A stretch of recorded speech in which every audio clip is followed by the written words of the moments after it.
A new era has begun, everybody.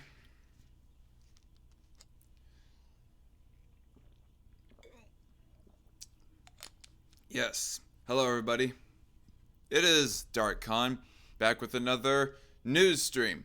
But, like I say, a new era has begun. An era of where I'm going to be doing live response videos to certain videos because I have a big catalog of videos that I want to get to reviewing and whatnot, and just this happens to be one of them right here by Burger Craig. So yeah, this is going to be like the format that I'm going to be doing for the near future. Instead of doing edited response videos, I don't know if everybody got the message, but I'm going to be doing this live response videos and then making like little clips of the specific part of where that I am responding to the video and upload that as a video by itself. And that's what I'm going to be doing instead of the full balls to the wall edited response videos that I typically do that are in the Dark Conservatarian upload playlist. So yeah, mostly because those videos take like quite a bit of effort, and these days I cannot be really putting that much effort in that because, for one thing, I need to focus on some personal life things that I am being rather vague with the bulk majority of people that I go mentioning and alluding this about to. But enough of that rambling. Um, enough rambling about that. But so I would like to be able to get my co-hosts to be able to respond to videos along with me in some of these videos, but I feel like that it's a little bit more ballsy to be doing response videos by yourself, more specifically than anyone than with a team of people like responding to a single video, typically speaking anyways. But and the biggest reason, the more important reason as to why I'm not able to get any of my co-hosts though, is the fact that I cannot have OBS quality of audio playing for it to be streamed on my live streams, and at the same time my co-hosts hear the freaking audio of the video.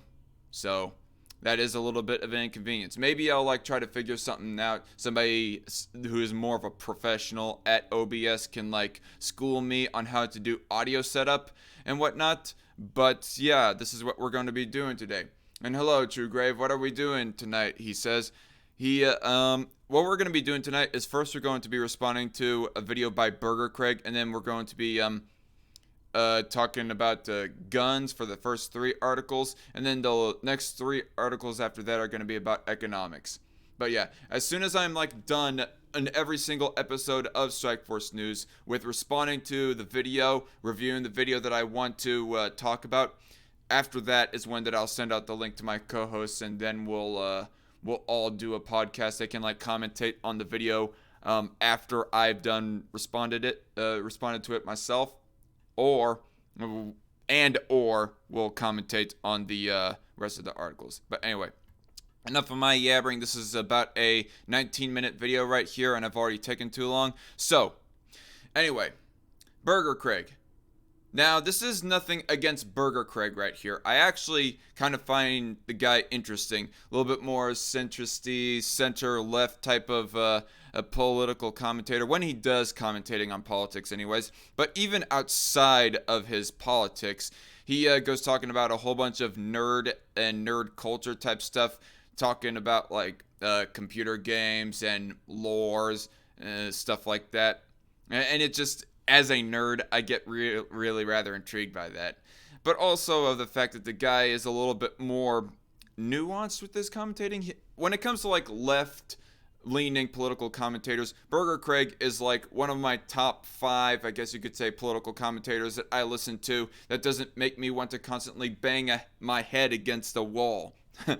Like Kyle Kalinske does, or Progressive Voice, or some other political commentators that I could mention, but I'm not going to. But anyway, so the issue of this video right here is about Andrew Yang and his policies. Now, as you all may know, as of recently, Andrew Yang has suspended his campaign. It's 99% likely that he is not even going to be in the race, much less be president. But But even if he's like dropped out of the race, and the fact that this video is old, even though this video is old and he's no longer in the race, I still find the subject matter, the politics that is mentioned by Burger Craig and advocated by Burger Craig in his support of Andrew Yang to be worthy of responding to. Not only because of the subjects themselves, but also because Andrew Yang, I have a feeling he has like set up a legacy for himself in kind of the same way that Bernie Sanders has set up a legacy for himself back in 2016 when he had that rise in popularity on the internet and whatnot. Way back in 2015 actually. 2015 was the main year of his popularity, but he was still popular on the left in 2016, and he has like a lasting legacy, it seems. And I have a feeling that with Andrew Yang, that's going to be the same thing, especially for when Bernie Sanders finally croaks and dies, which who knows of how soon that will be. And by the way, that's not me saying that I would necessarily be happy of Bernie Sanders dying, just a little bit of FYI to you people, to some people out there. Don't get your panties in a bundle and whatnot. But anyway, so let's get to responding to this. I mean, there's one part in particular that really bugged me about this video, but let's get on with it. So the dice have fallen and the meme gods have chosen the candidate they will support in the 2020 US presidential election. And I have to say, I am very happy with their choice. Yes, the God Emperor Trump memes were sort of amusing at the time, but Yang Gang already has way superior meme game. And it's gonna be very funny seeing the right wing pathetically trot out stale Trump train memes this election cycle. But the thing... That's not really an issue, but... for an election to like win off of memes, I'm just going to say right off the bat that is rather pathetic. But I don't think that's what Burger Craig is trying to say. But I don't know. It's just I don't know. Anyway. I personally find much more important is that Andrew Yang would actually be someone I could see myself supporting. I mean, never mind the fact that he actually is a successful entrepreneur who didn't come from massive amounts of money already. Never mind the fact that he actually knows how business works, as demonstrated by the fact that he has taken a lot of startups, stomped them out of the ground and built them into successful companies, which is basically the opposite of what Donald Trump did. Andrew Yang just has very good policy positions. He's had some startups, one of them in particular being his like a casino business, I think. But yeah, I mean, he's had like a few failures on them, but you know what? I don't really care. I honestly don't care. I'm not a big time Trump defender, and this ain't going to be me necessarily defending Trump. But it's gonna be me more like going on the offensive against Andrew Yang. And Burger Craig's defense of Andrew Yang. Across the board. I don't think he has the best policy. Invisible Hand in the chat asks, Yang dropped out, didn't he? Yes, he did. So, in a way, this video is kind of irrelevant, but I still wanted to review it because I feel that Yang has, like, left a legacy that is going to be, like, supported for the next few years in the same way that Bernie Sanders has left a legacy back in 2016. And also because of the issues themselves that that is advocated for in this video that I want to respond to. And just one thing in particular that has me kind of disappointed about Burger Craig, honestly. Why is Yang the only one he can support? They're all saying pretty much the same exact shit, says JC Armitage. I don't think he said that he's the only one, but I digress. Left can't meme, so LOL. I would like to see those memes, says True Grave. But honestly, I wanted to get to this video considerably sooner. I wanted to get to it sometime in 2019, but I got distracted by a whole bunch of other video projects, and I have a feeling that at the rate that I'm going with my video editing efforts in combination with my personal life stuff that I have to be relaying some more of my focus on, that I'm not going to be able to get to it anytime soon. So I'm just going to get this out of the way with a live response video and clip the part of me responding to this video and upload that as a video by itself with some of the fat and, you know, all the other ramblings of me on stream here being edited out. So positions, but they're very good. He understands that small and medium-sized businesses are the real backbone of the economy, and he understands how technology can endanger them and make them thrive. And to him, that's not just an empty platitude that he spits out in public, while in reality supporting massive mega corporations that he's all lubed up for in the behind. He actually has very concrete policy positions that'll make these small and medium-sized businesses work better and empower the average American as an economic actor. I want to say, as far as what he said earlier about machinery, even people on the right recognize that automation of industries and automation of business in general is a bit of a double-edged sword. I mean, it's not a very controversial thing right there, Craig. Through the power of capitalism. He wants to root out government corruption, build infrastructure, simplify tax. What kind of government corruption? Can you, name an example, a specific example of that? Says give free financial counseling to all Americans. Basically, the idea behind that is that he will expand the IRS to... People honestly do not have a right to financial counseling. Just saying. Have a sort of department that helps average Americans make more money. He understands that new technologies need to be implemented for the people and not just that a bit. Department that helps average Americans build infrastructure, simplify taxes, give free financial counseling to all Americans. Basically, the idea behind that is that he will expand the IRS. Okay, the whole simplifying taxes thing. I'm for simplifying taxes, but I'm also for lowering them. I have a feeling that that is something that Yang, neither you, Craig, are for. And on top of that, of what that Andrew Yang is going to be proposing, he is going to naturally feel like that tax hikes is going to be what's needed to make up for the spending that he was advocating and probably still is advocating for. Through the power of capitalism, come again, says Invisible Hand. Yeah, that is a good point. That is actually a good point to make right there, because thanks for the comment right there, Invisible Hand. Burger Craig is kind of spouting off, honestly, a bit of cognitive dissonance in this point right here. He's saying, through the power of capitalism is how that Andrew Yang is going to revitalize the economy, but at the same time, institute all these new government programs. Government interaction, government action is not capitalism. Capitalism is the market freely and privately working without intervention of the government. Nothing explicitly needed or inclusive of government in the definition of capitalism, by definition.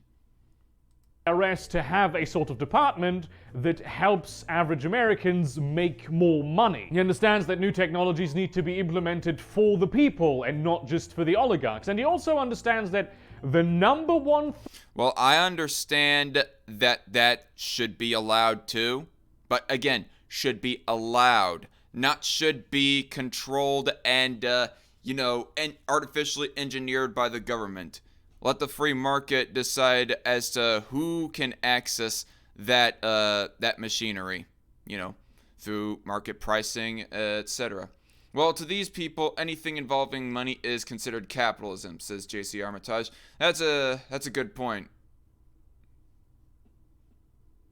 Threat to jobs, not just in America, but really anywhere in the world, is automation. He wants to support... Well, no shit, Sherlock. Don't need to mention that twice. Higher education, making all Americans capable of making better economic and financial decisions, which is a huge... Never mind. I did not hear anything explicitly advocating for free college, but I thought I got an implication right there. But assuming that Andrew Yang is for free college, that in of itself is going to be pretty freaking expensive, and some other things that Yang proposes that Burger Craig is going to be mentioning in this video. Now, I did listen to this video at least once before, but this is probably only my second time re-listening to it. Problem, of course, in America, because most of the system is built into educating people so they will make bad financial decisions, so their money that they worked hard for can go to the very top because it's all a pyramid scheme, and those people will then also continue voting against their own best economic interests.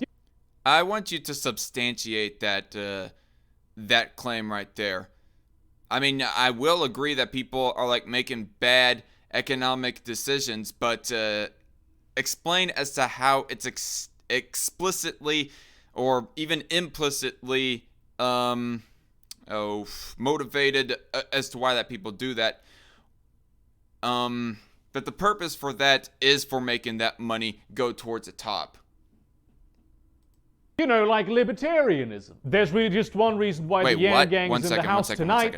To educating people so they will make bad financial decisions, so their money that they worked hard for can go to the very top, because it's all a pyramid scheme, and those people will then also continue voting against their own best economic interests. You know, like libertarianism.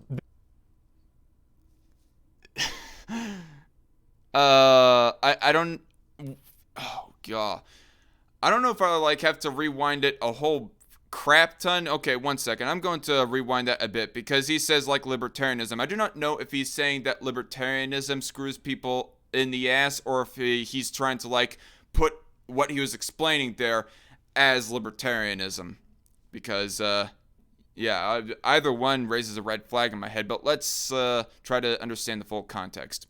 Behind that is that he will expand the IRS to have a sort of department that helps average Americans make more money. He understands that new technologies need to be implemented. Why would the IRS be interested in that anyway?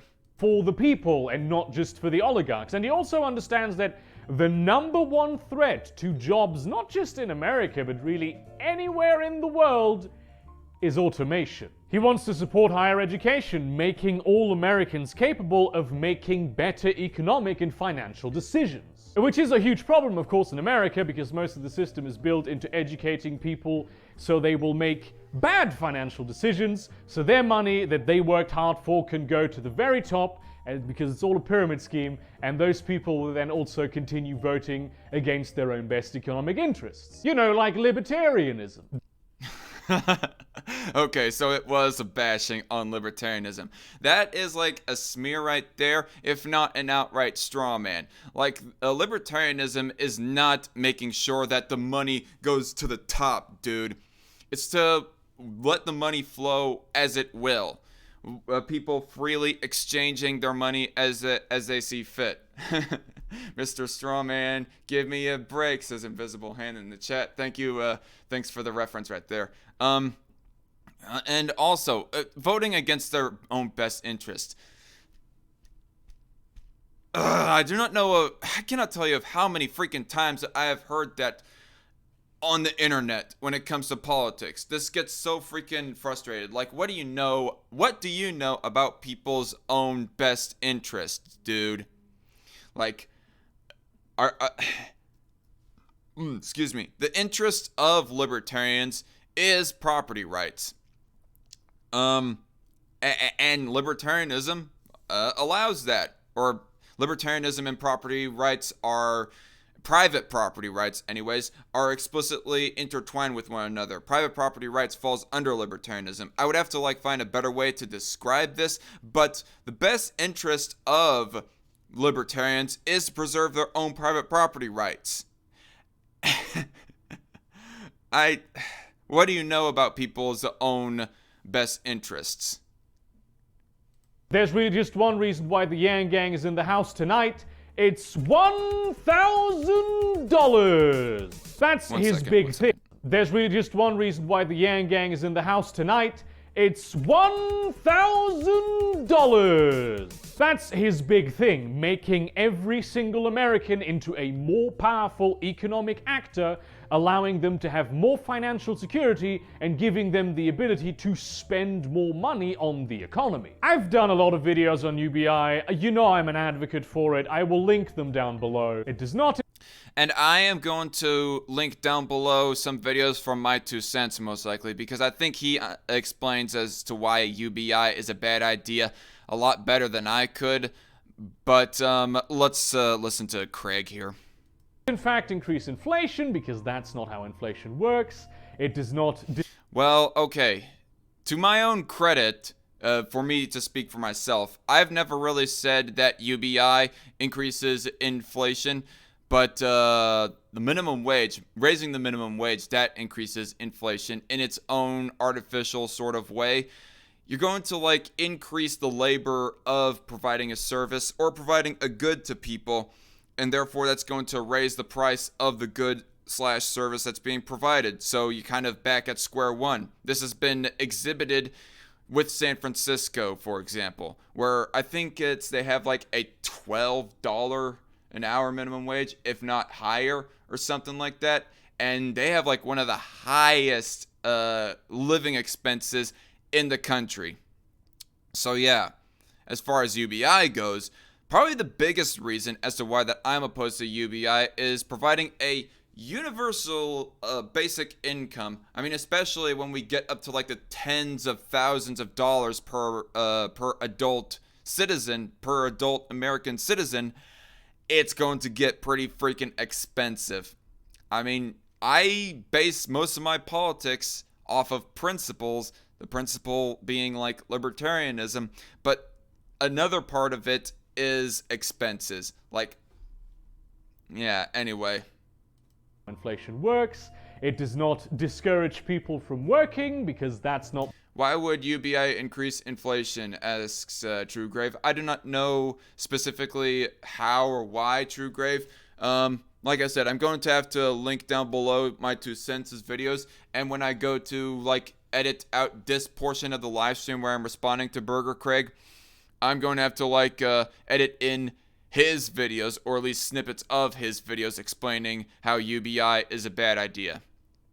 And in my opinion, I don't explicitly say that UBI is bad because inflation. I say for right now, UBI is a bad idea because expensive. Inflation works. It does not discourage people from working because that's not the only reason people go to work. No, not necessarily.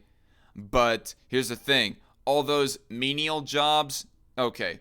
Well, to Burger Craig's credit, he is for automation. But I was about to mention as to how some of those menial labor jobs like cashier and other sorts of jobs like waiters, waitresses, and so forth, those types of jobs are the type of jobs that people typically don't really want to do. Various sorts of manufacturing jobs, janitorial jobs, and other boring shit like that. Those are the type of jobs that people don't want to do. Yeah, you provide people a UBI, yeah, they might be doing some kind of work, like being an artist or being even an architect. If they find an architect, if they find architecture to be like one of their favorite things to do, or if they find welding to be one of their favorite things to do, which I personally, people, by the way, do find welding to be like a favorite thing to do. Unfortunately, though, at my job, I haven't been able to do that recently. But that's all that y'all are going to know. Obviously, people are going to be doing what they actually like. But those menial labor and just plain unlikable jobs, there's going to be a shortage in... There's either going to be a shortage in participation, in workforce participation for those sectors of the economy, or they're going to be completely empty because people are provided a UBI, and therefore taken out. If you're providing a UBI, you're therefore taking out the incentive to do those crappy jobs. But anyway, let's get to this. This is all backed up by numerous studies. I mean, okay, Truegrave wants to correct himself. I'm going to read him very quickly. And sorry, people, I'm going to be like skipping most of your chat comments. I'll try to get caught up once I'm done with this video. But reading Truegrave very quickly, I mean, why wouldn't UBI increase inflation is what he meant to say. He's correcting himself there. Anyway. Reason people go to work. This is all backed up by numerous studies. We know this at this point. Do go watch the other videos. One of the things I do like to see UBI as is basically a subsidy for the entire country. I mean, don't get me wrong, I do like the idea of government subsidies going to organizations and corporations that develop new technologies which are important to the future beyond just economic concerns. Well, I'm against subsidies in general. If a company cannot find a a viable, economically viable product or service to provide people, well then are they really worth their own salt? Should they really be provided subsidies? Numerous studies, fresh out the ass, says Invisible Hand. Yeah. But a lot of bogus subsidies also just go to billion-dollar corporations. There's fossil fuel subsidies still. Not disagreeing with that, but anyway. In the United States. Those are a thing. What if instead you subsidize the population of... Well, okay, let me clarify. I'm not disagreeing that subsidies should not be given to conventional energy companies, equally speaking to green energy companies.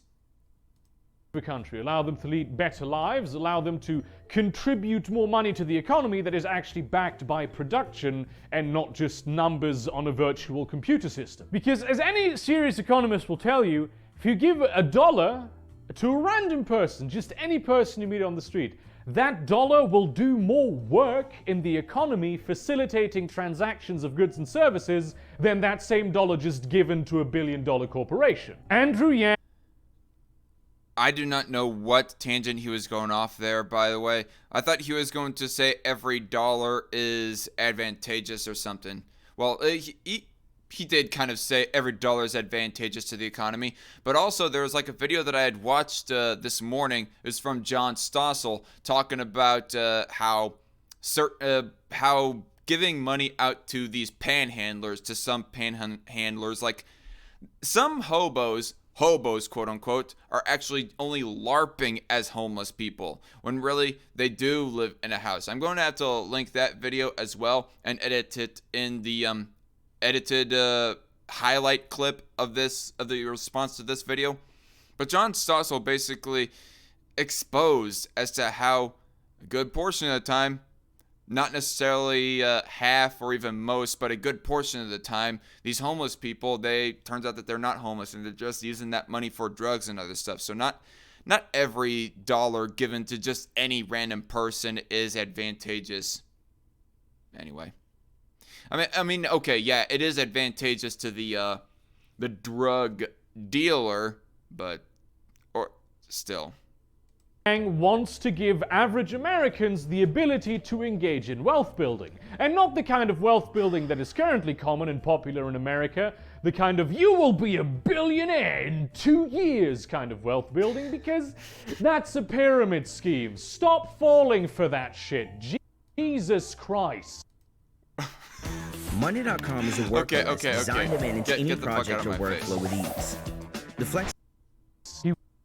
Well, what if people do want to become a billionaire, Craig? What are you going to do about it then? Like, yeah, not everybody is going to become a billionaire, but what are you going to do about it if people want to become a billionaire? He wants the economy to be driven by the average person and not billionaire sociopaths and smoke-filled back rooms. It is a well-known fact that it is as difficult to get out of poverty to a place where you no longer have to live paycheck to paycheck. By the way, I wasn't necessarily scoffing, but I kind of just found it naturally funny where he was all like smoke-filled rooms. Anyway.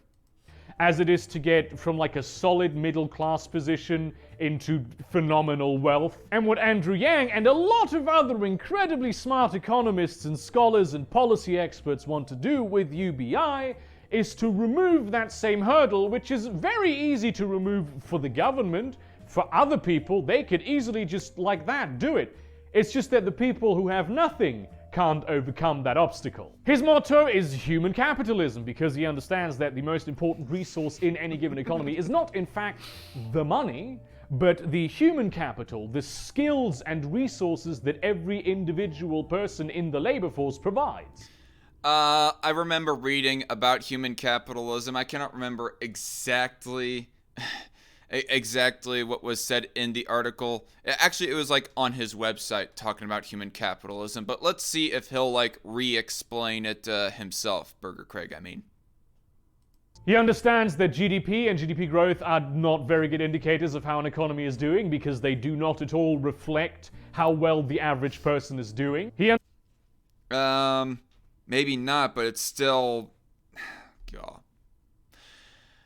Even if it's like mostly the rich people that are gaining money is just, oh god. How do I even respond to this explicitly? It just seems like a whole bunch of like class warfare, anti-rich, and jealousy type of stuff, almost seemingly. If I'm to be like kind of bluntly honest here.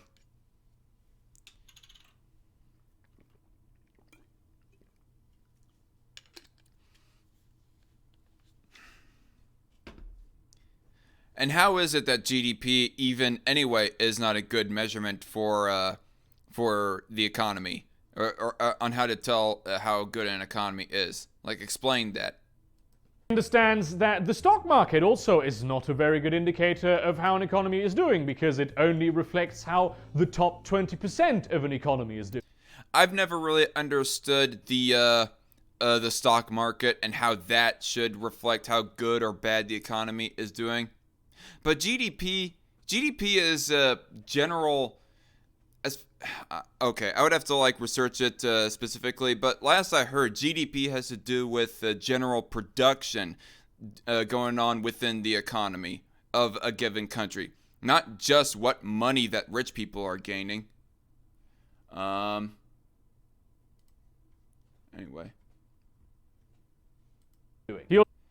Well, let me read this this chat comment very quickly by JC Armitage. GDP really doesn't mean shit.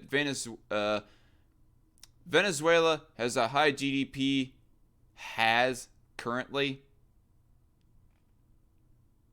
That's new. News to me, bro. As did the Soviet Union, and look how living conditions are in those places. GDP simply indicates how much money the government spends. What? What? That, oh god, that just sounds kind of sketchy right there. Sorry, no offense, JC Armitage, but that just seems like, oh man. That just sounds wrong, honestly. Also understands that unemployment isn't a very good metric to understand how an economy is doing, because he knows that you can have a full-time job and still not have enough money to feed yourself. That is a reality for a lot of people. No, it means, oh god, it goes to show as to how productive a society is going in general. I mean, yeah, it does not reflect necessarily on how good that the living standard is for the people, but it still reflects a productive society.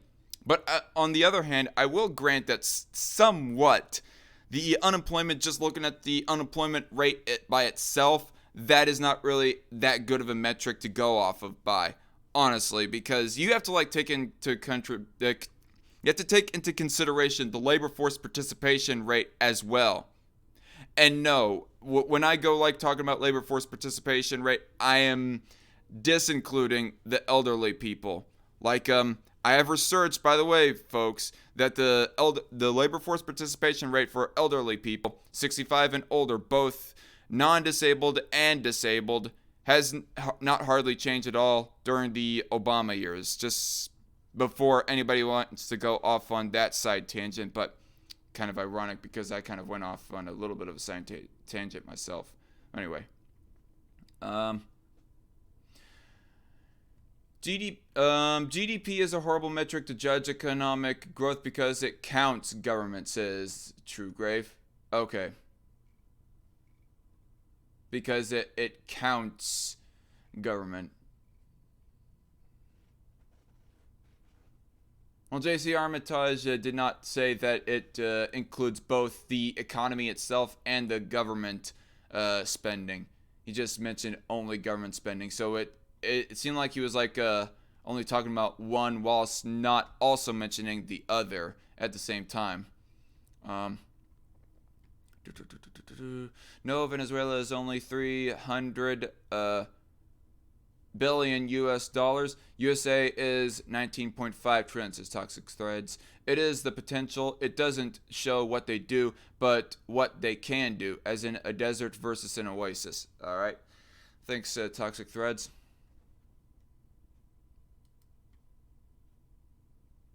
What the heck? I can't, You're measuring your economic growth by including government spending is horseshit. Digging holes and filling them back in increases GDP, but does that make people prosperous? No, of course not. You're measuring your economic growth by including government spending is horseshit. I did not know, honestly, that it okay. Maybe I did know before that it did include government spending as well as what happens within the economy, but I just forgot. But maybe it does reflect both of them at the same time. Anyway.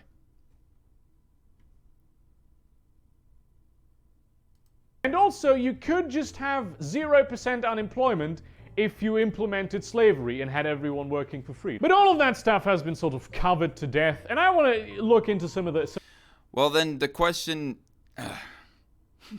even if we're to, like, talk hypothetically that there is, like, a country with 0% unemployment, supposedly, or near 0% unemployment, you look at the laws of that country, like, is there slavery actually implemented in that given country? You have to take that into consideration as well. Some of the other more obscure policy positions that Andrew Yang brings to the table. One of the things that I find fascinating is that he has this American exchange program where he essentially encourage high school graduates, college students to sort of move to different parts of the country to see different parts of the United States of America. But why? Well, let me tell you, it's a lot more difficult for, say, a kid born in the suburbs of Seattle to think of the people living in West Virginia as inbred hillbillies if he's actually been to West Virginia and realized that they're all his fellow Americans and they're all actually pretty clever. They're just in a very different life situation and are drawn by very different economic forces. The same is true the other way around. If you grew up on a rural farm in Alabama, it becomes very difficult to see just all Californians as liberal hipster ninnies if you actually know people in California, have been there and experienced the local culture. By the way, I don't have a whole lot to respond to within this segment right here. Nothing explicitly disagreeable. But anyway, reading the chat a little bit, I'm clipping, LOL, I'm clipping that, says Brandon Paget. Clipping what again, Brandon? And hi, how are you doing, by the way, Brandon? And how are you, Toxic Threads? And suddenly we are attempting to figure out the wealth of nations. The quote-unquote wealth of nations. Hello, Queen Monster.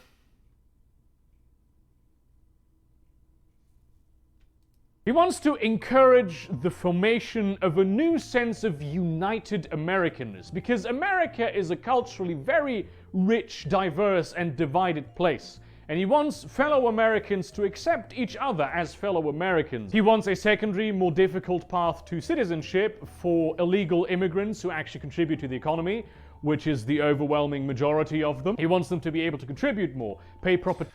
The overwhelming majority of illegal immigrants? Okay, I'm just going to give the benefit of the doubt on that. I cannot know explicitly either way. I do not know explicitly either way on that as of yet. Although I do know explicitly that they have a higher murder rate than legal citizens. Taxes. Take advantage of the systems that they are paying taxes for. And just in general, draw them out of the shadows so they can be held more accountable. He has a brilliant idea on how to stifle corruption among top officials. You know how, for instance, the Clintons get paid vast sums of money just to talk to rich people, to give a speech at some conference, and that's $300K just thrown their way for 5 minutes of fucking work. That's part of the deal. Legislators and regulators are in office and they suck the corporate dick, they sell out the American people in favor of massive lobbying groups, and then when they are out of office, they get cushy lobbying jobs, or just jobs where they get money and don't really show up. Or yes, corporatism/plutocracy exists. Thanks for reminding us about that, Craig. The economy would be better if we had less people, says Brandon. Would it really? Don't forget about race when you... Sent1 1000 says, don't forget about race when you look at slavery, because there was Irish slavery, Asian slavery, and slavery of Jews. That was part of the if a nation had 0% unemployment, also had slavery. He wants the People's Republic of America, says True Grave. And Andrew Yang is the next Mao Zedong, everybody. No. Just joking. They get paid these exorbitant fees for speaking. Andrew Yang wants to make these things illegal, but at the same time, to prevent brain drain from like the top civil servants in the country, he wants to increase all of their salaries across the board. So basically, the people who are supposed to serve the American people are only accountable to the American people. He wants to... And increasing their salaries is going to cause that... How? That doesn't make any sense, Craig, to be quite frank with you. Hey, Darkon, what's up? How's it going, Night Shift? Implement a reasonable capital gains tax, because frankly, hard-working people who get out of bed every morning and go to their job every day shouldn't be paying more in taxes than just someone who was born rich, or someone who scammed someone else and then became rich, who owns a computer that does high-speed stock trading for them. Attached to... Well, the tax rates are actually lower. The income tax rates are actually lower for the lower class people. It's just the freaking loopholes and whatnot that rich people are exploiting a little bit more effectively than middle and lower class people. Which, again, this goes back to your simplify the tax code talking point that you mentioned a little bit earlier, Burger Craig. And not against that. Actually, there are a lot of people on the right that are not against that, really. Anyway. We should lower the politician's salary when they do wrong, not increase it, says Sent1 1000. Okay, I agree, by the way, Sent1 1000. I mean, I think that politician salaries should be lowered all the way down to 100,000 at least.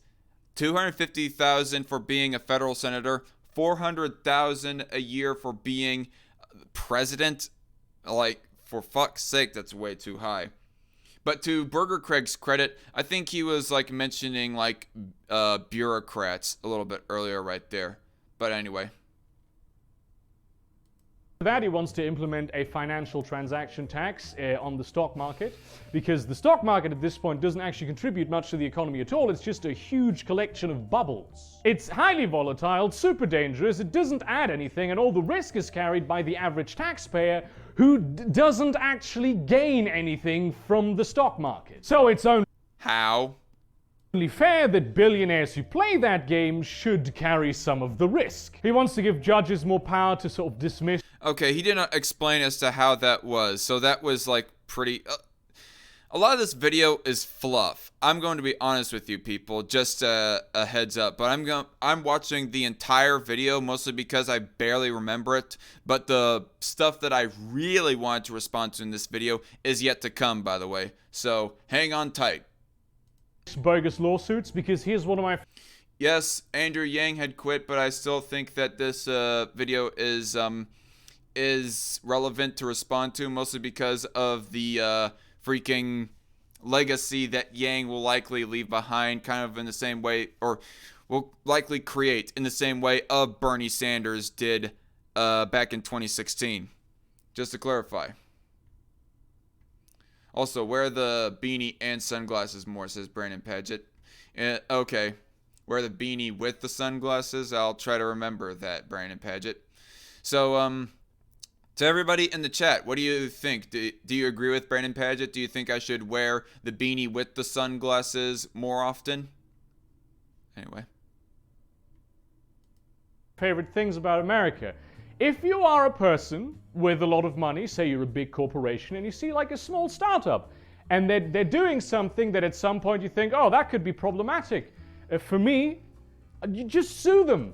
Just take a little bit of your money and sue them to death with it. And they will go bankrupt just from the legal fees to defend against the bogus lawsuit that was never intended to be won by you, but the company will still be wrecked. He wants to revitalize malls as community spaces, which I wasn't paying high attention to that, so I'm just going to move on.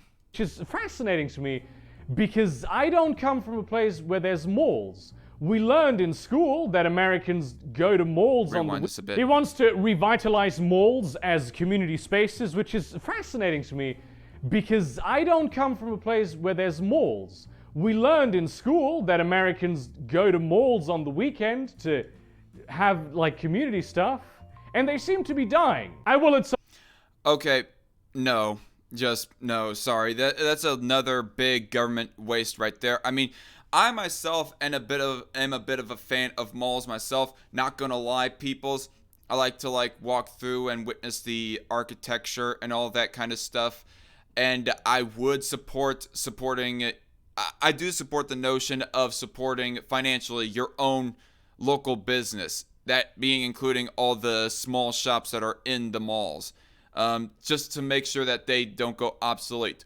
But at the same time, if by the economy they are just naturally going to become obsolete and become a thing of like the dinosaur, if they're just going to go the way of the dinosaur, well then so be it. I don't want the government to be getting involved and to be subsidizing them. To be subsidizing malls or even building new malls. Like imagine that. A whole bunch of government funded and even government ran and owned malls. That just, yeah, that just not very competitive right there. Put it all under control of one big entity. You look like a lesbian, says Drew Grave. Anyway. Sent 1000 says, yes, I agree in regards of Brandon Padgett's proposal that I wear the beanie more often, I think.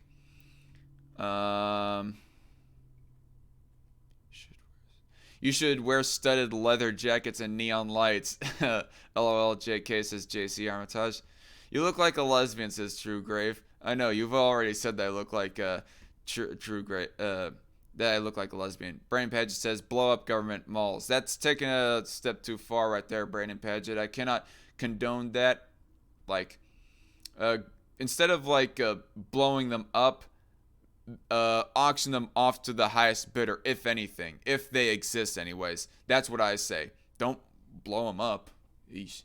It's a little bit. That makes the spending that was already spent to construct those malls even more of a waste than they already did. You look like hello, very dead horse. Nice for you to come by. He says you look like a Joe Satriani. Whatever the heck that's supposed to be. At some point do a video on malls because they're just fascinating to me. Yeah, and he already did do a video on malls. Oh boy.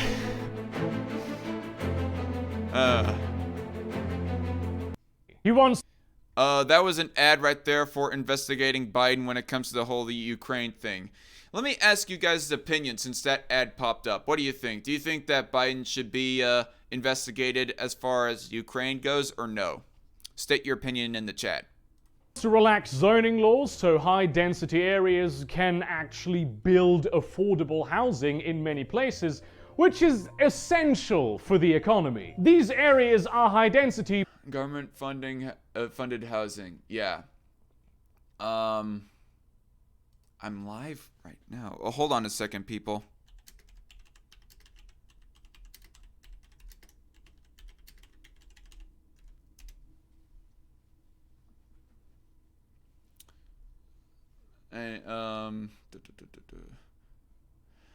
You're lucky. I keep getting Bloomberg ads and it's really pissing me off. No, JC. I get a whole bunch of Bloomberg ads myself.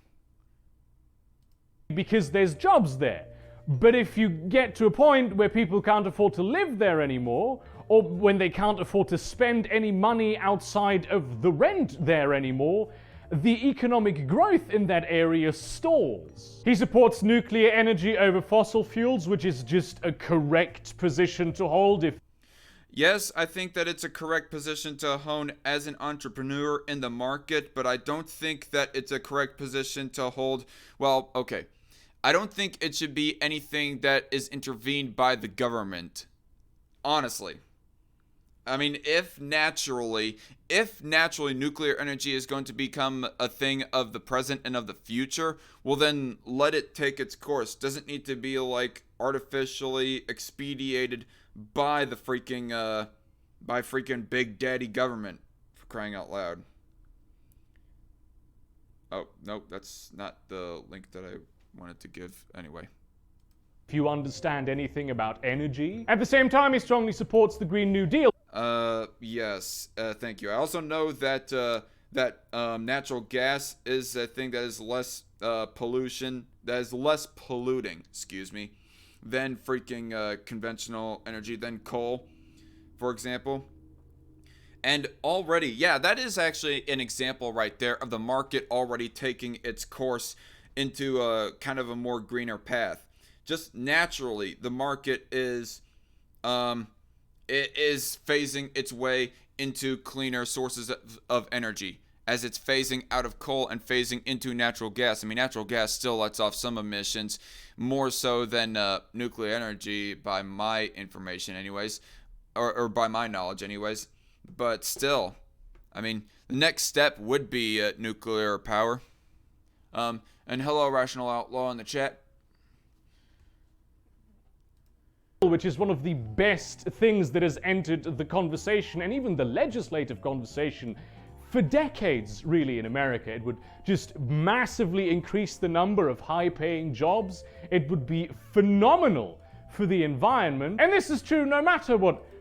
Phenomenal, yeah. Although nuclear energy, if I'm going to like give my quick commentary on that, it is a little bit of a double-edged sword. On the one hand, when it's like in the process of making energy for thousands of homes, it is a lot cleaner than natural gas or coal. But on the other hand, if it blows up, if something goes wrong, it will be even worse than if there's like an accident with a natural gas or coal plant, because, you know, the uranium and other elements, I think it's uranium anyways, or maybe, I cannot remember if uranium is used for nuclear plants, nuclear power plants, and for nuclear weapons, or if it's just for nuclear weapons. But all the elements used for, all the radioactive isotopes for making nuclear power, it just spells bad for if there was an accident in a nuclear plant in comparison to a natural gas plant or a coal plant. Certain internet pundits with a huge hate boner for Alexandria Ocasio-Cortez would have you believe. Okay, he wants to protect net neutrality and even the legislative conversation for decades, really, in America. It would just massively increase the number of high-paying jobs. It would be phenomenal for the environment. And this is true no matter what certain internet pundits with a huge hate boner for Alexandria Ocasio-Cortez would have you believe. He wants to... Okay, I'm confused right there. Did I miss the part that I wanted to respond to? Because I explicitly remember him mentioning the Green New Deal. That Andrew Yang wants to implement his own Green New Deal. Protect net neutrality and break up the huge ISP... Or, I don't know, maybe he did not explicitly mention it. But the reason why certain internet pundits are against Alexandria Ocasio-Cortez is because of her expensive ideology, of trying to enact her expensive ideas and policies.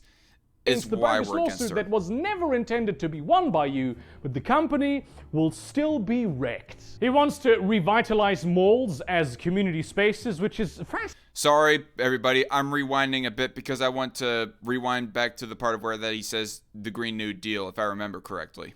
Fascinating to me because I don't come from a place where there's malls. We learned in school that Americans go to malls on the weekend to have like community stuff. and they seem to be dying. I will at some point do a video on malls, because they're just fascinating to me. He wants to relax zoning laws so high-density areas can actually build affordable housing in many places, which... Yeah, lax zoning laws. That's totally cool, but we're still yet to reach the worst of Andrew Yang, everybody. Is essential for the economy. These areas are high density because there's jobs there. But if you get to a point where people can't afford to live there anymore, or when they can't afford to spend any money outside of the rent there anymore, the economic growth in that area stalls. He supports nuclear energy over fossil fuels, which is just a correct position to hold if you understand anything about energy. At the same time, he strongly supports the Green New Deal, which is one of the best things that... There's the part. The Green New... he mentions it. Of the best things that has entered the conversation, and even the legislative conversation, for decades. One second. Understand anything about energy. At the same time, he strongly supports the Green New Deal, which is one of the best things that has entered the conversation, and even the legislative conversation, for decades, really, in America. It would just massively increase the number of high-paying jobs. It would be phenomenal for the environment. And yeah, at what cost? Bankrupting the entire economy? No thanks. And also, it's going to end up being kind of wasteful jobs, because the Green New Deal, as far as from what I have read with Ocasio-Cortez's plan, it's not going to be purely an implementation of nuclear power. It's going to be an implementation of solar power and hydroelectric power and, you know, all those other green energy sources that aren't nuclear. And so it's going to end up being even more expensive in that sort of way right there. Because I do not know if like this was happening as much back in March 2019, but fast forward to present day, the wind turbines are being just put in landfills and just essentially wasted once the wind turbines are done with in the production of wind power, you know. A whole lot of the Green New Deal includes like an implementation, a complete replacement of conventional energy with green energy in a too short amount of a time for it to be feasible. And not to mention, there's also the expensiveness of the freaking Green New Deal. That is probably the biggest reason above all else of why that we're all against it. Thank you, Burger Craig. And why we're against Alexandria Ocasio-Cortez. On top of that, also her anti-capitalism rhetoric. This is true no matter what certain internet pundits with a huge hate boner for Alexandria Ocasio-Cortez would have you believe. He wants... You act like that there is absolutely no reason for anybody to dislike Alexandria Ocasio-Cortez. Okay, even if you are like more of a pro-lax borders type of person, the rhetoric when it comes to immigration from Cortez is just utterly ridiculous. And if you are somebody who is for border control, you're going to obviously largely disagree with Cortez. I do not know explicitly her gun rights positions, but I can only imagine that they're kind of in the same vein as Bernie Sanders, and also the expensiveness of her Green New Deal and trying to hammer in that sort of plan. No thanks. No thanks. That's why people are disapproving of her. It's not just because that, you know, for arbitrary reasons. It's for very principle reasons. Principles that you may disagree with, Burger Craig, but still. To protect net neutrality and break up the huge ISP cartels to encourage actual competition, so people in America can have fast internet for reasonable prices, which, no matter what liars would have you believe, is not at all the case. Like, I always think I have it bad in Germany, where just the tack internet pundits with a huge hate boner for Alexandria Ocasio-Cortez would have you believe. He wants to protect net neutrality and break up the huge ISP cartels to encourage actual competition, so people in America can have fast internet for reasonable prices, which, no matter what liars would have you believe, is not at all the case. Okay, let's keep that in mind when he calls them liars. Honestly, I do not know much about net neutrality, and honestly, when it comes in practice, I don't know if I care either way as far as net neutrality goes. But by principle, I'm against net neutrality because I'm against mandating companies to do X, Y, Z because you think that a service is a right when clearly it's not. People do not have a right to internet. Sorry, Burger Craig, not sorry. Like, I always think I have it bad in Germany, where just the taxpayer built the internet and then the government gave it to a private corporation. But just the shit internet you get, even for the exorbitant fees that you pay, and the amount of money that you have to pay for good internet in the United States, I could have a second flat from that kind of money. Here's this really interesting idea where he wants to make tax day a federal holiday and also allow every American to contribute 1% of their taxes to whatever federal program that they want to contribute that 1% to, which is just... Okay, for one thing, oh god. It's almost like if he is implying that it's illegal for people to donate to whatever government service that they want to. I want to call bullshit on that, honestly. JC Armitage says, Burger Craig, can we just call him Burger King from now on? Because he sounds like he's eaten one too many Impossible Whoppers. Sure, why not? To my understanding of net neutrality is about making the internet a government thing like the minimum wage and whatnot. Just an example, says Cent11000. Thank you, Cent11000. A phenomenal way of including people in the budgeting process. Very importantly, Andrew Yang wants to monitor and regulate AI research so we don't one day wake up and suddenly Silicon Valley controls the entire world, or somebody doesn't build a paperclip machine by accident. He wants to introduce a department to the FCC that holds media outlets and... Why do we need the government to dictate on that point? Just everybody don't go automating like every asset of your, or facet, excuse me, of your life and of your personal life and economic life. Other news organizations accountable for spreading false information. At the same time, he wants to fund journalists and paperclip machine by accident. He wants to introduce a department to the FCC that holds media outlets and other news organizations accountable for spreading false information. At the same... Okay, no, just no. This is what I remember right here. He wants to hold people accountable for spreading false information. He says companies more specifically, but that just sets up really, oh man.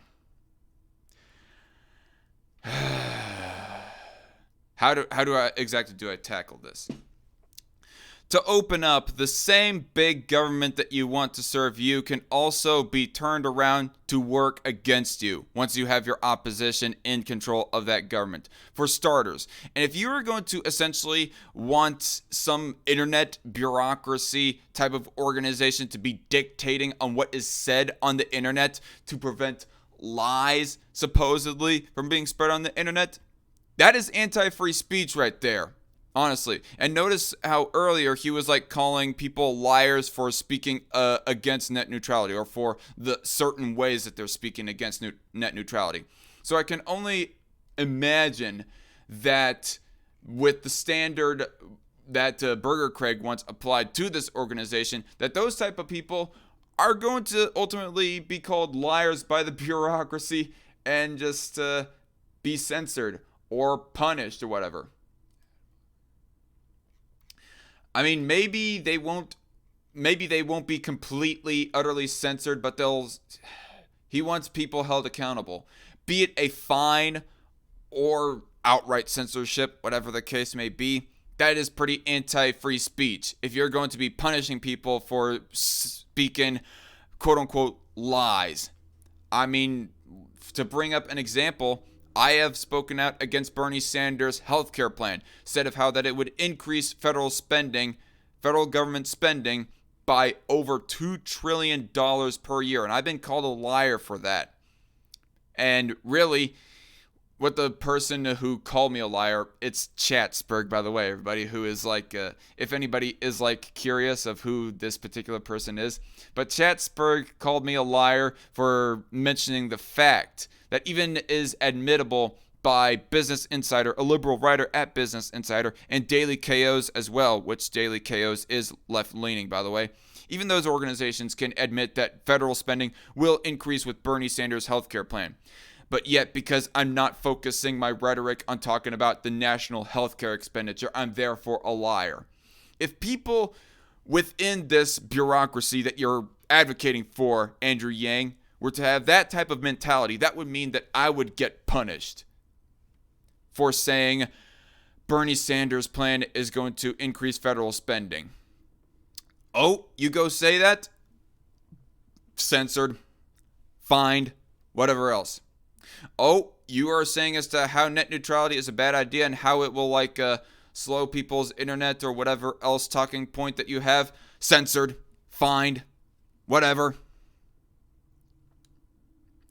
What is up, Andrew Yang? Like, I thought that what is up, Burger Craig? I thought before that Burger Craig was like pro-free speech.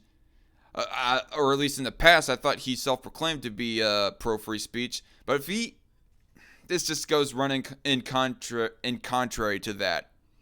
If he actually advocates for this kind of shit right here, sorry, not sorry, Burger Craig, you are anti-free speech. And guess what? Like it or not, allowing free speech includes lies, or what you perceive to be lies about politics. At the same time, he wants to fund journalists and encourage real, proper journalism, especially local journalism. And he can do that by tweeting or by holding press conferences or whatever else, by using his own speech to encourage those type of organizations. He doesn't have to have like some government bureaucracy doing it for him or whatever. Investigative journalism, and make it so publishers are less dependent on advertisers that might have the coverage on certain things altered. How would that be done? By funding them with a whole bunch of taxpayer dollars? Because, of course, they are powerful people with powerful interests. This is one I particularly like, and I think it's particularly necessary considering many of the conversations that are being had in the United States. He wants to, for one, give better training to local police officers, but more importantly, give body cams to all police officers. And I would say give them dash cams also. Those are cheap. Aren't dash cams already a mandated thing with police officers and body cameras too? I don't know. Amount of transparency and accountability would massively reduce police brutality practically overnight, and it would also enable police officers. I will just say right now, since you go mentioning that very quickly, total police brutality, like police brutality cases of where that nobody dies, but even looking at just shootings from police to other people, that's like not even 2,000 per year. So, honestly, it shouldn't exist at all, obviously, but it's already statistically almost non-existent. It's about as existent as self-induced coat hanger abortions. To do their job properly without fear of repercussions from, say, lies, because there's video evidence that if they acted according to protocol, they did act according to protocol. So there are a lot of good ideas on the Yang 2020 website, which I totally encourage you to check out. Which, again, Yang 2020 is no longer a thing, y'all, but still responding to the policies and principles being espoused here. Principles, quote unquote. Get your own opinion on it. Look into these things yourself. Very innovative, very fresh wind kind of stuff that other candidates haven't even considered. There are some things I am apprehensive about. The whole fight for equal pay thing is already, it's illegal to pay two people for the same work when they do the same work, and the gender pay gap disappears when you account for all the factors that you should be accounting for, unless you want to draw false equivalency, which is often done. But his approach seems body cams don't help stop police brutality. I would hope that that's more in response to Burger Craig than to me, Brandon, because I wasn't necessarily sympathizing with that. Although I will say that body cams would help in like a in an investigation on a subjective basis of determining whether or not a cop was guilty in the handling of a circumstance that gone viral or whatever.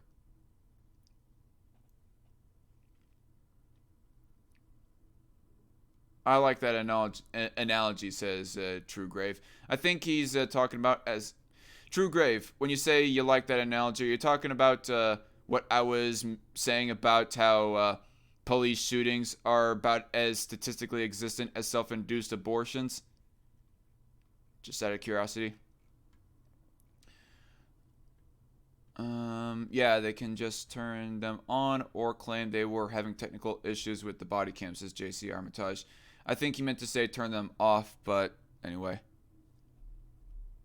Seems to be to have pay grade transparency, so people who... Okay, this is probably getting more into the stuff of where that I agree more with Burger Craig as far as what areas that he disagrees with Andrew Yang on. And I agree. Gender pay gap doesn't exist, obviously. Who are actually being paid less than they should be compared to their colleagues, they will be able to take action and take advantage of the laws that forbid this kind of thing. He wants to modernize voting, which means he wants every American to be able to participate in voting through their mobile phones via blockchain. And he claims that this can be made 100% safe, but it can't. It just really can't. You can't have any fuckery at the back end. Okay, you know what? I think I'm just going to end it right there. If I remember correctly, he's just going to be talking about the stuff that he agrees or disagrees with Andrew Yang on. And I actually have went on way too long on responding to this video. I mean, seriously, I'm about an hour and 11 minutes into this stream and still haven't gotten to any of the news articles at all. So I'm just going to be sending the Google Hangouts link to the Strikeforce News group chats. So join for the co-hosts that want to come on. So, Rational Outlaw, I know that you're in the live chat right now, so here we go. Hello, Loudmouth. How are you doing? Anyway, Loudmouth and Rational Outlaw, I have sent the Hangout link, Google Hangout link, so join on whenever you want to. We are done with responding to the video. Like I said, the last few minutes I think is him not saying stuff that I disagree with very much. But to sum up what I think about this video, and really this is like the video that exposed to me. Before this video, I did not know enough about Andrew Yang to have an opinion either way on the guy. Ultimately, I say that the guy has a likable personality, to be quite honest with you. But his policies are outright shit, like support for the expensive as fuck Green New Deal and support of an internet monitoring bureaucracy of sorts that would prevent misinformation, quote unquote, on the internet. And prevent... back working? No, it's not. I just decided to use Google Hangouts because StreamYard is not working for me. We're not streaming on Google Hangouts. We're just using it to help with the call. Loudmouth is all. Oh, fuck. By the way, don't know if it's a big concern to you, Rational Outlaw, but I can see part of your real name in the Google Hangouts browser. Hold on, I'll fix that. But anyway, yes, about the internet monitoring bureaucracy. That is blatantly anti-free speech. And not just Andrew Yang. Tulsi Gabbard, in fact, supports sort of an organization that would be preventing lies, as fuzzy of a notion as that sounds, when really it's just a censorship group, to be quite honest. And that's probably the biggest reason why I'm against Tulsi Gabbard. And I can only imagine that Bernie Sanders supports such a thing as well. But anyway, that's all I have to say about that video. There's no one on the left who supports free speech anymore.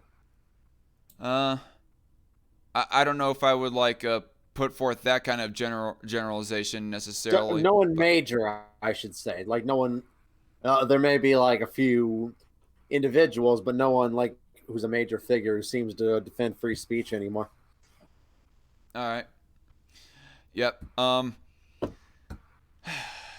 So because of that video, I watched that video like months back, and even looking back on it right now, I say fuck Andrew Yang. If Andrew Yang in the future wants to run for public office of some sorts on the same exact platform as that, being pro Green New Deal, pro expensive as fuck UBI as well for that matter, and also being pro anti-lie legislation, anti-lie quote unquote legislation for the internet, well then I say, with all due respect, but fuck Andrew Yang.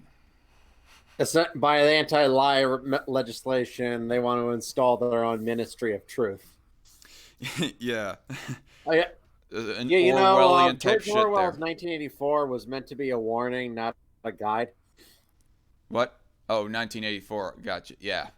Yeah. It wasn't meant to be like a guidebook. It was meant to be a bleak and dark warning. I still want to debate about police and guns at some point, says Brandon Padgett in the chat, and we will definitely keep that in mind. And I think on that very same live stream is when I'll give the opportunity to Night Shift to come on the live stream as well. That very live stream. Oh, y'all. Yep. I'm not going to read that chat message, Drew Grave, but anyway. So as we're streaming before the coronavirus manages to kill us all, right? Yeah, exactly. Okay, I'm not gonna worry about it because since it doesn't show up on your stream, I don't care if you guys see my name a bit. Yeah. I mean, I'm not screen sharing my second screen here. Anyway. Yeah. My lips are sealed on that. But anyway, so moving on to the next subject, talking about guns. So I'm not going to talk that much about this. I'm not even going to read the article. I've read it beforehand. But apparently, Virginia assault weapon ban fails after moderate Democrats break with party to reject it. But when I got on reading this article, it looks like that the biggest reason as to why some of the key legislators voted against the assault weapons ban, for right now anyways, is because they want to do further studies and possibly even adjustments to the law to make it more feasible to implement. There's still a whole lot of other gun legislation as well that's being implemented, like the red flag laws are still in place. You still are only allowed to get one firearm per month or purchase one firearm per month in Virginia, and just a whole bunch of other crap. So, but this is, even though this is like a very small victory, it's still worth pointing out here that the assault weapons ban failed in Virginia, but for right now. But we need to like keep our eye on it. We still have to be rather vigilant about this issue. The next time it comes up, fight it like tooth and nail. Sorry, what, Loudmouth? If it was passed, it would definitely get challenged in the courts. Yeah, although this is the state government that we're talking about more specifically. So I do not know of how Virginia's Supreme Court, state Supreme Court, would react to it. But I mean, it could be seen as a violation of the federal constitution, in which case federal courts would block it. Maybe, I don't know. But for commentary in regards of the Virginia legislation on guns, I suggest everybody go check out Two Plebs Talk News. Their most recent, I think it's This Week in Leftism is what the name of the video, name of the chat is. The name of the stream, I mean. It was done yesterday. So, February 18th, 2020, check out that live stream if you want to hear a more in-depth analysis about the Virginia legislation on guns that has been happening recently, including the very small, if not very marginal victory when it comes to assault weapons. But this is what I really wanted to read and go through, is a Mother Jones article right here. 10 pro-gun myths shut down. Mother Jones. Mother Jones, yeah. Mother Jones. What? I said Mother Propaganda Jones. Yeah. So, glad to have you on, by the way, Night Shift, as a co-host for the second time in the long time running here. But, by the way, how do you like the new headbanner that I got for the Strike Force, Loudmouth? I didn't really look at it. Well, if you do see it, you'll notice that your head is kind of pasted over a mini gunner. So I guess that's kind of badass. Yeah, I mean, Am I like the John Rambo of the stream? Not necessarily that, but I would more like the big brute of the stream. The big heavy gunner of the stream. But I would think that you don't need to attack my weight all the time. I am trying to cut down. No, it wasn't supposed to mean that, but anyway. Yeah, you've seen like the recent Jumanji movies, right, Loudmouth? Actually, no, I haven't seen the latest one. Oh, well, no wonder why that did not end up in your top 10 movies of 2019 video then. But it's pretty good. You don't think it? I highly doubt it would have been good enough to be in the list regardless. Maybe. I don't know. Who knows? Saw Sonic the Hedgehog. Thought it was okay. I'll just check it out sometime. But anyway, getting kind of rambly. So I selected this article mostly as some response bait.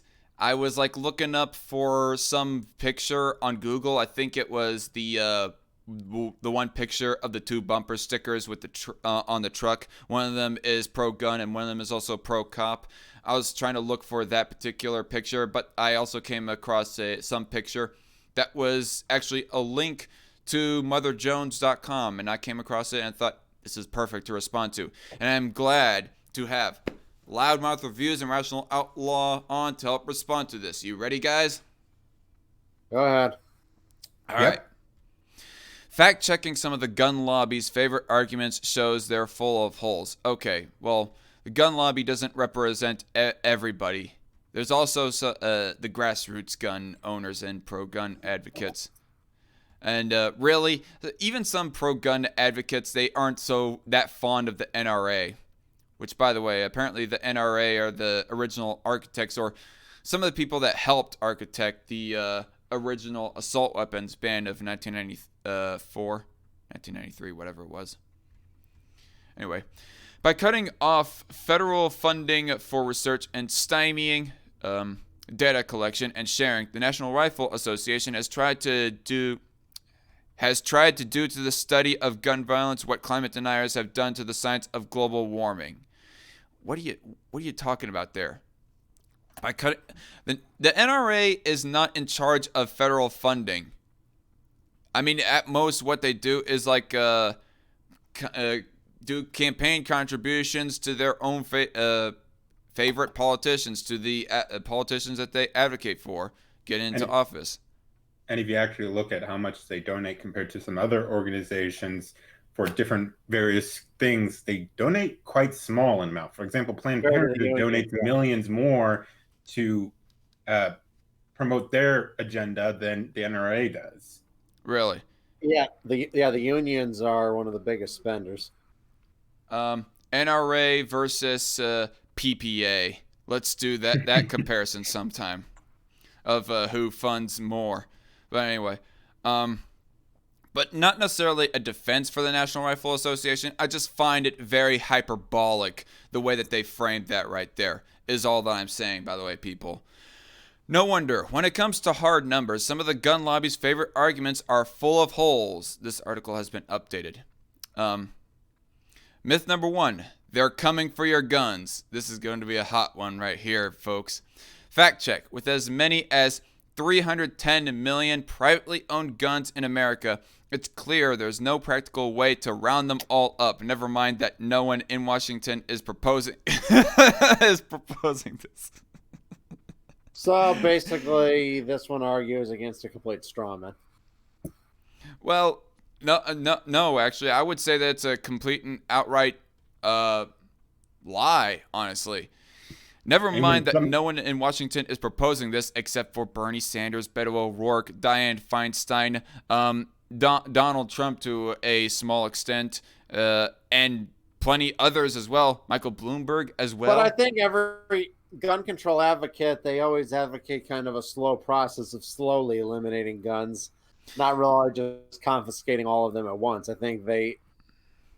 Not necessarily a full-on confiscation, but if they are going to like ban the further production and sale of guns, it is a way that they are like coming for guns. Say semi-automatic, which even excluding rifle, because semi-automatic includes the vast majority of guns. Like there would be very few guns that aren't semi-automatic. Yet if you fantasize about rifle-toting citizens facing down the government, you'll rest easy knowing that America's roughly 70 to 80 million gun owners already have the feds and cops outgunned by a factor of around 79 to 1. Doesn't mean that they won't try, people. I mean, how is it that Australia implemented their buyback program? I mean, as far as I know, it was a mandatory buyback. I mean... unfortunately and sadly enough, the Australian gun owners, as a generality, so hashtag not all, but the Australians apparently did not have enough of a backbone to resist, unfortunately. Well, yeah, no, really, because even with their gun back... One at a time. Go on, Rush. Oh, I was going to say yes and no. Yes, they weren't able to defend against implementing that law. However... the buybacks in Australia were a complete failure because there's still I think maybe millions, maybe just thousands. I'm not quite sure exactly on the number, but there are still many guns that the gun owners never gave up. So there's still many of those supposed illegal guns that are still out in Australia. Right, but ultimately they are illegally owned, aren't they? Yes, I believe so. Yeah. So, I mean, credit to those people who have like resisted the buyback. Although I guess there wasn't much to resist. It might have been just a matter of not showing up, but still, nonetheless. But yeah, that's why I say yes and no to that kind of thing. Sources: Congressional Research Service, Small Arms Survey. So this is bullcrap right here. They are, in fact, there are people, in fact, looking to ban guns. So. Myth number 2, guns don't kill people, people kill people. Well, I mean, how is that not true? People do kill people. Just some do it with guns, some do it with bombs, and some do it with knives, and some do it with just their fists. Fact check. People with access to more guns tend to kill more people. And also... okay, you're also forgetting the fact that there are like more defense cases than there are murder cases with guns. Wait. Plus, you also have to factor out what certain populations. The black population has a major problem with their murder rate. If you factor out them and the Hispanic population, the murder rate considerably drops. Anyway, states with higher gun ownership rates have higher gun murders, as much as 114% higher than states with lower gun ownership rates. Okay, I'm going to say that's not exactly true. There is no direct correlation as to more gun ownership means more crime or less crime. Either way. Yeah, exactly. Go on. I mean, it can go either way, really, as far as gun ownership goes. I'd have to look at the exact numbers again, but and also you have to take a look at specifically the homicides only, not the suicides. Yeah, in response to this article. What were you saying? What were you about to say earlier, Rash? Well, yeah, there was two things. For example, you said the homicides, as you mentioned. You also have to take that into consideration when they say gun violence, because that's way too broad of a term, because that includes suicides. But yeah, you have to take out the suicides, and you also have to look at the demographics of what demographics are doing what with guns. As I said, the black population commits over 50% of murders, and that's a big problem within the black population. But when you look at other demographics, honestly, Rash, I do not see as to how race is relevant at this point I'm not saying in this race context. itself. Not skin color doesn't do it. It's cultural problems, really. My I whole think, point is that if someone's to look for gun control, they can't use the fact that there's more guns as the problem. It's other kinds of problems. I think the term that you're looking more for is people residing in urban areas, more specifically. In the bigger urban areas, anyways. Well, there is the urban area problem too, but you also have to look at the cultural problems. The black population has some cultural problems. The lack of just single-parent households is part of the problem for the black population. That one is a massive problem. Right. I would not know exactly as to how that there's also specifically ties into what's being said here, but not much. That's kind of a different debate, though, Russian. It is a little bit of a different. Yes and no, but it is kind of related to the whole gun control debate when they say, "Oh, there's massive amounts of murder in these particular states. They're red states. They have a large amount of gun crime, but." When you look at the people who are doing it, you have to look at why they're doing it. Yeah, and you also have to look at when they say red state versus blue state, what areas of the red state versus what areas of the blue state. Mm-hmm. It's often very deceptive to look at an entire state when, like, the vast majority of the crime will typically be from very small areas. All right. A recent study looking at 30 years of homicide data found that for every 1% increase in a state's gun ownership rate, there is a nearly 1% increase in its firearm homicide rate. And gun death rates are generally lower in states with restrictions such as safe storage requirements or assault weapons bans. But when they say gun death rates, how many of those are suicides and how many of those are self-defense killings? That's what when I go scrolling down here looking at this chart here, it says gun ownership versus gun deaths, just deaths in general. And I have stated this plenty of times before, people. In the case of a suicide, don't get me wrong, absolutely nobody is condoning suicide. In fact, I would go so far to condemn suicide.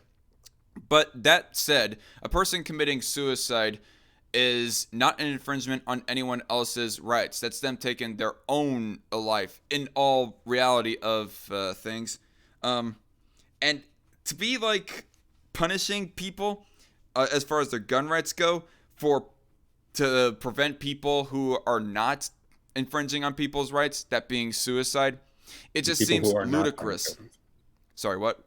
I was saying, and to infringe on people's rights who are not planning on killing themselves is just ridiculous. I mean, you're punishing the people who don't even look to kill themselves on top of the people who look to kill themselves when they're doing nothing really infringement on people's rights. Anyway, myth number 3: an armed society is a polite society. Fact check. Various studies suggest that being armed increases your chances of getting into a confrontation. It also increases your chance to be able to self-defend, to prevent a crime from happening upon yourself. Almost 3 million cases, more around 2.5 million cases per year is there of guns being used in the case of self-defense. That dwarfs the amount of gun homicides that happen per year in our country. 9% of America. What? Another thing about concealed carry laws is they prevent crime without you ever even needing to use them, because if somebody is not sure if you're armed or not, they're less likely to take the risk and attack. Mm-hmm. Yeah, you don't even have to. As Loudmouth kind of implied, you don't even have to necessarily pull the trigger. Just pointing it at the person and just presenting a show of force to that person just makes them walk away. No blood spilt, but a crime was prevented. 9% of Americans report signs of impulsive, angry behavior, such as breaking things or getting into fights, and say they own a gun. That is just some false connections right there. Impulsive, angry behavior. And how is like restricting on guns going to make people less angry? I don't know. I don't know what exactly their freaking point that is. makes no sense whatsoever. What's the connection? I don't understand what the connection is supposed to be right there. Drivers who carry guns are 44% more likely than unarmed drivers to make obscene gestures at other motorists. What? I mean, who cares whether they do or do not? Like, why does that matter? Obscene. Why would that even make matter? You more likely to flip people off. Is that their argument now? Yeah, a first world problem like that is such a terrible thing that it makes me want to start restricting guns and making it so that people have to wait longer times in line to get their gun. I mean, that is. Well, that is, what do we do? Why did they even put that in this? Did they just want a higher number of, these things are not true? Yeah, it's clear that they wanted to make a top 10 list because top 10 sounds better. And 77% more likely to follow them aggressively. I mean, what's next? Does owning a gun increase your likelihood of getting a hangnail stubbing your toe, or oh man, this is sunburns, acne? This is ridiculous. You have to keep into consideration that there's also a large percentage of people in the country that own guns. So of course you're going to end up with a high percentage of people, you're going to end up with a high percentage of people following other people that end up also going to be gun owners. So no, and duh. You also have to look at this is irrelevant right here. Sorry. Well, you'd also have to look at the cultural differences. The people who have guns and own guns, you tend to lean more right wing. Tend to, not always, but tend to lean more right wing. So they have different thoughts on things. So it's also a cultural difference. Among Texans convicted of serious crimes, among Texans convicted of serious crimes, those with concealed handgun licenses were sentenced for threatening someone with a firearm 4.8 times more than those without. What? No shit. No, duh. If you own a firearm, you're more likely to threaten someone with a firearm than if you don't. Duh. And of course, I gone mentioning as how there's a higher percentage of people that own guns in America. There's also an even higher percentage of people in Texas that own guns. So of course the number is going to get kind of inflated right there. I mean, I also heard a radical statistic that car owners are more likely to drive. And I also heard a radical statistic that car owners are more likely to get in car wrecks. Yes, whether they should ban cars. In states with stand your ground and other laws making it easier to shoot in self-defense, those policies have been linked to a 7 to 10% increase in homicides. Here's the bullshit thing about that is that sometimes sometimes self-defense shootings get included in the homicide rate. Exactly. Actually, they kind of just alluded that themselves. In states with stand your ground and other laws making it easier to shoot in self-defense, those policies have been linked to a 7 to 10% increase in homicides. So yeah, they're already showing their fallaciousness right here by saying, oh yeah, we are going to include those self-defense shootings as homicides. I mean, in all honesty, I don't want people to kill people just as a generality at all, really. But if somebody is going to be killing somebody else in self-defense, it's not worth banning people's guns. In fact, that's like a rather effective and overall positive use. I mean, this is like saying because a woman was about to be raped and she shot her rapist, like she shouldn't have done that. Oh no. Yeah. It's almost as stupid as saying that.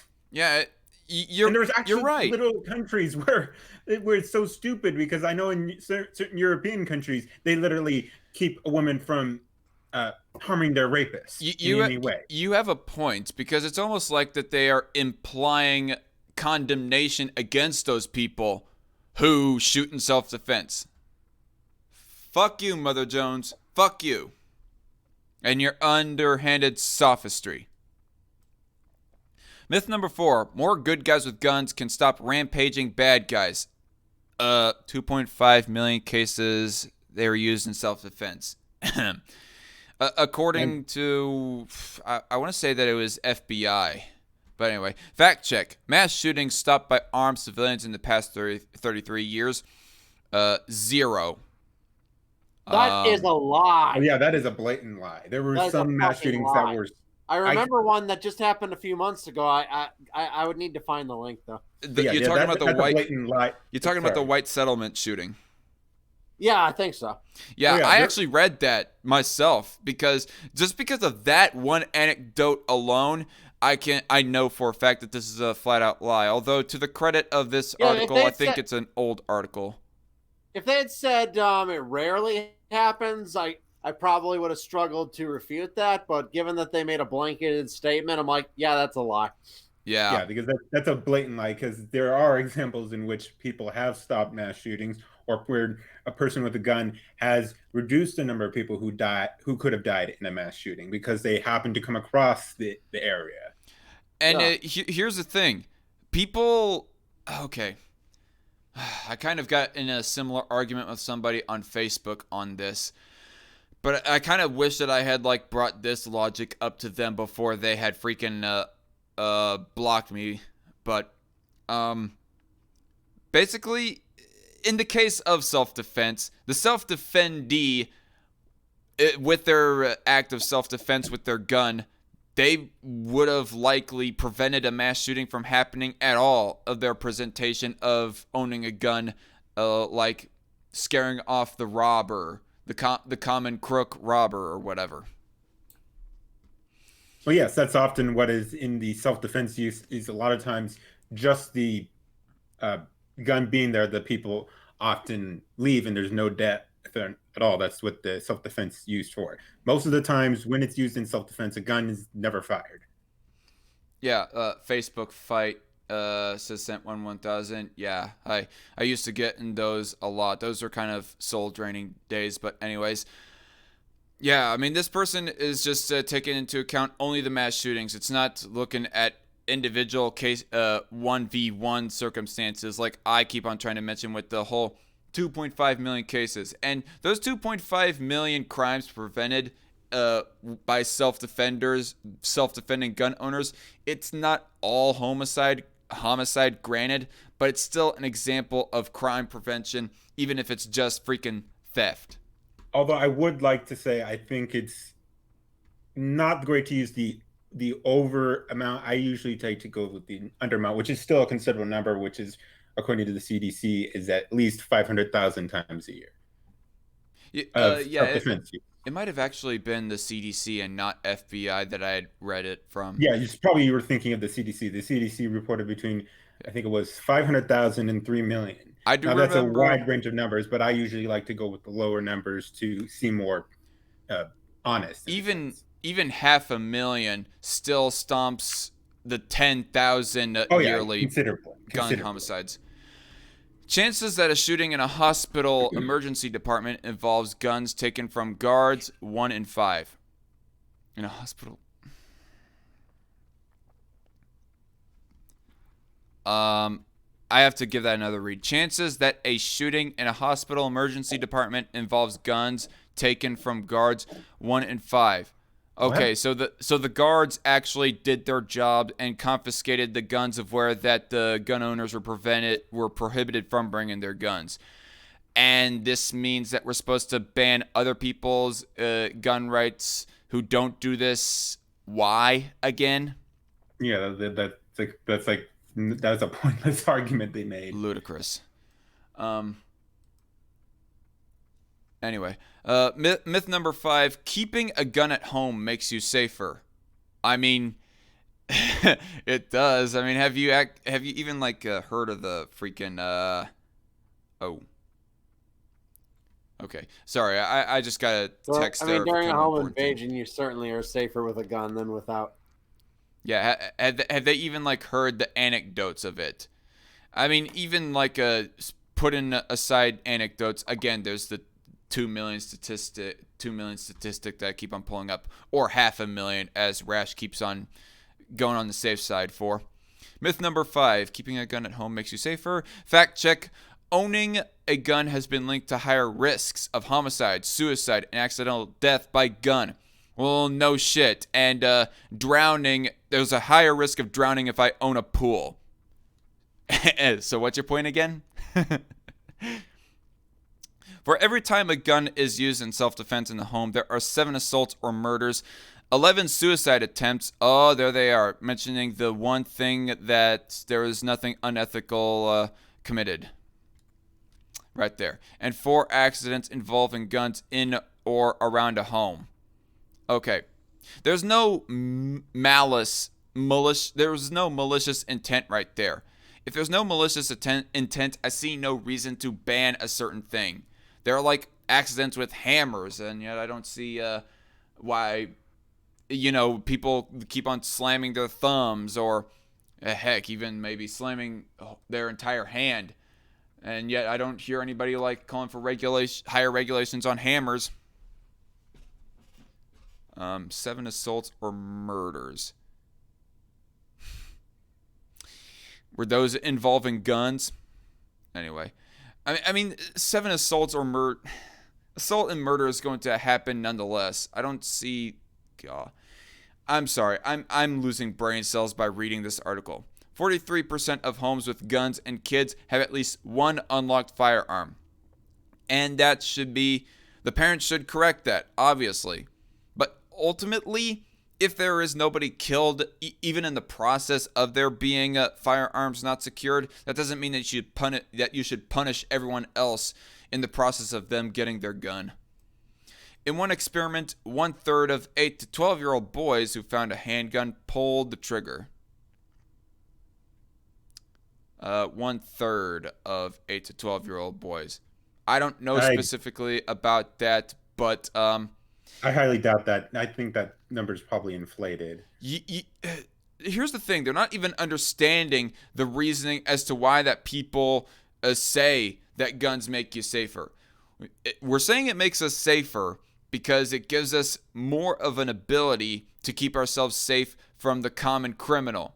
Doesn't necessarily keep us safer from ourselves. Like, yeah, there is going to be incompetency with ownership of a gun, just like there's going to be incompetency of owning a pool. Refer to my drowning example there earlier. And ownership of construction equipment, which a lot of American males own, that kind of stuff. Doesn't mean you need to put forth legislation that is going to coerce people to have a harder time getting a gun, or even ban guns entirely. Myth number 6, carrying a gun for self-defense makes you safer. Oh boy, this is going to make me parrot again the self-defense statistic. Fact check. In 2014, according to FBI data, nearly 8 times more people were shot and killed in arguments than by civilians trying to stop a crime. What's the raw number for that? I got a question. What's the raw number? Killed in arguments. This will probably like take some effort to try to actually look at. Rape, robbery, burglary, larceny, theft, motor vehicle, arson, prostitution, and commercialized vice, other sex offenses, narcotic drug laws, gambling, other non-specified, suspected felony type, other than felony type, romantic triangle, child killed by babysitter, brawl due to influence of alcohol, brawl due to influence of narcotics, argument over money or property, other arguments, gangland killings, juvenile, other arguments. Okay. So, it's kind of looking like a high number right here, but as looking at the arguments down here, it doesn't even look like it would add up to even 500,000, like Rash keeps on mentioning the safe side of the self-defense statistic is. I mean, obviously the article is like breaking down it by per capita. 8 times more people were shot and killed in arguments than by civilians trying to stop a crime. According to what statistic? Are you actually going to try to say that there is like, I don't know, are you actually going to try to say that there is freaking over 10 million cases of people being shot and killed in arguments? That's good luck, bro. Good luck. See you later, Brandon. In one survey, nearly 1% of Americans reported using guns to defend themselves or their property. And what's the immorality? Okay, here they come saying, however, a closer look at these claims found that more than half involved using guns in an aggressive manner, such as escalating an argument. I mean, a good guy with a gun was trying to repel against a bad guy with a gun. Still, I ask, what's the immorality? A study in Philadelphia found that the odds of an assault victim being shot were 4.5 times greater if he carried a gun. His odds of being killed were 4.2 times greater. Yeah. Anyway, let's see here. It seems that Loudmouth has taken off. Have a good night, Loudmouth. Yeah, I guess I'm not like getting through these articles fast enough, but it's nice for him to like stick around of when that he did. Myth number 7: guns make women safer. Well, we're just looking at general people. We're not necessarily breaking